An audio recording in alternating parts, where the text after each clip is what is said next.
जीवन की सभी उपलब्धियां व्यर्थ हैं। चाहे जितने उच्च कुल में हमने जन्म लिया हो, चाहे जितने शास्त्रों को रट लिया हो, कंठस्थ कर लिया हो, चाहे जितने ऊंचे पद प्रतिष्ठा को प्राप्त कर लिया हो, सब कुछ संसार का मिल गया हो, पर राम जी नहीं मिले तो सब मिला हुआ बिना मिले हुए के जैसा है।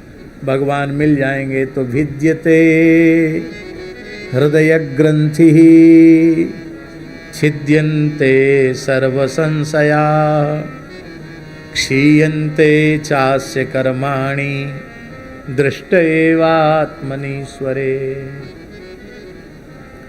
भगवान संत रैदास जी के पास आए संत वेश में और सोचे बहुत गरीब हैं बेचारे रैदास जी, तो एक पारस मणि ले आए भगवान। बोले ये मणि है, क्या होता महाराज इस चमकीले पत्थर से? पत्थर नहीं है, ये मणि है, स्पर्श मणि है, इससे लोहा सोना बन जाता है, आपकी गरीबी दूर हो जाएगी। रैदास जी ने सुनकर के भी कोई उत्सुकता व्यक्त नहीं की, तो भगवान ने सोचा कि चमत्कार को नमस्कार होता है। अभी इन्होंने इस मणि का चमत्कार नहीं देखा, लगता इसलिए प्रभावित नहीं है। तो रैदास जी की रापी छुआ दी उससे, रापी सोने की हो गई, तत्काल सोने की हो गई। रैदास जी रोने लग गए। कहा आप क्यों रो रहे हो? बोले सोने की रापी से तो हमारा धंधा चलेगा नहीं हैं, इसके लोहे की रापी ही चाहिए। आप हमारी, हम तो गरीब आदमी हैं, हमारी रापी भी हमारे हाथ से चली गई। अरे महाराज इस एक सोने की रापी से हजारों रापियां खरीद सकते हो। बोले खरीदना बेचना बनिया और ग्राहक का काम, अपना ये सब चक्कर मैंने अपने तो राम राम करते हैं, हमें नहीं चाहिए ये मणि, ले जाओ महाराज, किसी को जिसको ज़रूरत हो उसको देना, हमको नहीं चाहिए। और रैदास जी ने क्या किया जानते हैं? उसको छुआ नहीं सोने को, कहीं इसको छूते ही लोभ ना आ जाए तो चिमटा से उसको पकड़ा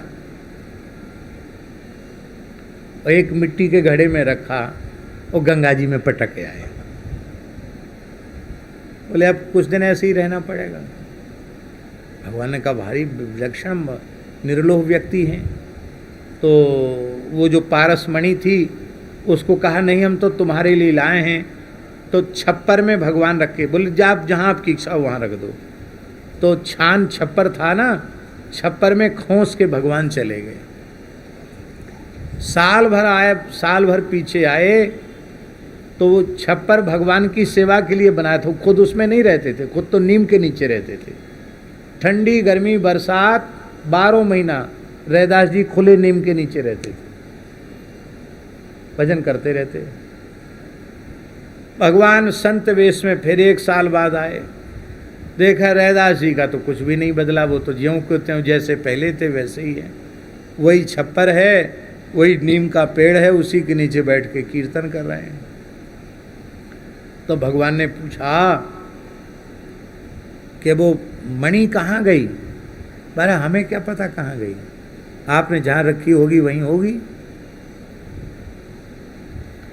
तो भगवान ने देखा तो उस मणि में भी बेचारी में धूल मिट्टी लगी थी, धूल मिट्टी खा रही थी पारस मणि।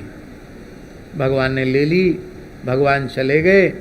और दूसरे दिन जैसे ही रैदास जी अपने ठाकुर जी को जगाए तो महाराज ठाकुर जी से मुहरें दिखाई पड़ी, 5 सोने की मुहर ठाकुर जी से निकली। अब एक नया काम और हो गया, रोज चिमटी से मुहर पकड़ना, एक घड़े में डाल के घड़ा उलट के आना, रोज ये नया काम। और 3 दिन हो गया। बोले लगता है घोर कलयुग आ गया, साधु तो भजन की बात न बता के धन प्राप्ति का उपाय बता रहे हैं, और भगवान भी जिन्हें माया से बचाना चाहिए वो माया में फंसा रहे हैं। अब भगवान की पूजा कल से नहीं करेंगे। आज 3 दिन हो गए यही नाटक करते करते, अब भगवान की पूजा नहीं करेंगे, केवल राम नाम लेंगे। राम नाम में कोई माया नहीं है, ये तो मायापति हैं, ये कोई ना कोई चक्कर चला देंगे। नाम में माया नहीं है, नाम निरंजन है, माया से मुक्त है। पक्का निश्चय कर लिया कल से भगवत सेवा नहीं करेंगे, पड़े रहो, दूर से दर्शन कर लेंगे। रात्रि को स्वप्न में भगवान पधारे भगवान ने कहा, रैदास जी, वेद हमको अजित कहता है। अजित माने जीत को सके अजय रघुराई, हमको कोई जीत नहीं सकता, इसलिए हमको वेद अजित कहता है।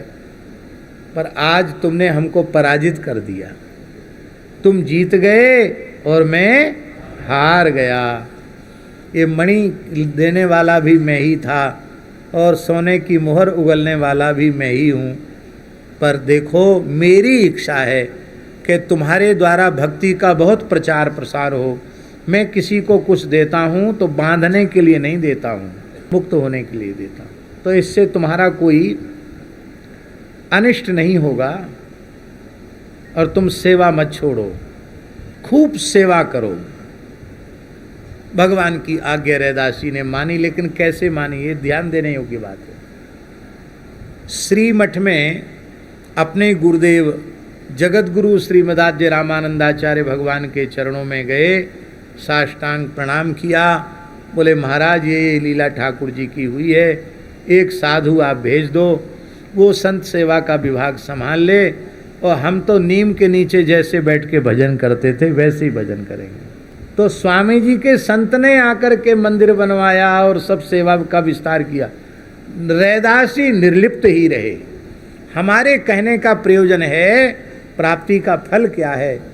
एक चर्मकार में चर्मकार कुल में उत्पन्न संत के इस आत्माराम आप्त काम पूर्ण काम परम निष्काम परम संतोष से युक्त जीवन को आप देख लीजिए, तो आपको पता चल जाएगा भगवान की प्राप्ति का फल क्या है।